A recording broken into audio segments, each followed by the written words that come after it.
Hey there, folks! Have you ever wondered if anyone from the past could predict the incredible technology we have today? Well, let me introduce you to Archibald Low, a visionary scientist from 1925 who did just that. Archibald Low, often dubbed the father of radio guidance systems, was a true pioneer. In his 1925 book, The Future, Low made some predictions that are absolutely mind-blowing. Let's dive into a few of them. First up, television and home entertainment. Low predicted that televisions and home loudspeakers would replace newspapers as our main source of information and entertainment. Fast forward to today, and that's exactly what happened. We've got TVs in nearly every home and streaming services that have completely changed how we watch shows and movies. Next, moving sidewalks and escalators.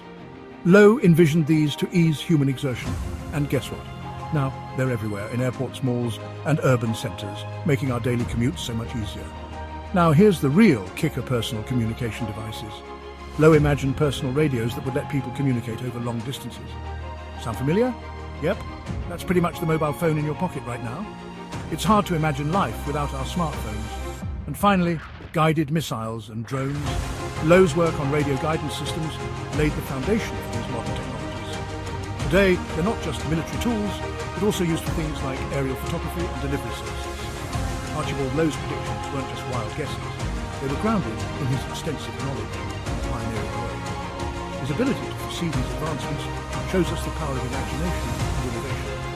As we look to the future, let's remember Low's incredible foresight and keep dreaming big. Thanks for watching. If you enjoyed this, don't forget to like, subscribe, and hit that notification bell for more fascinating insights. Until next time.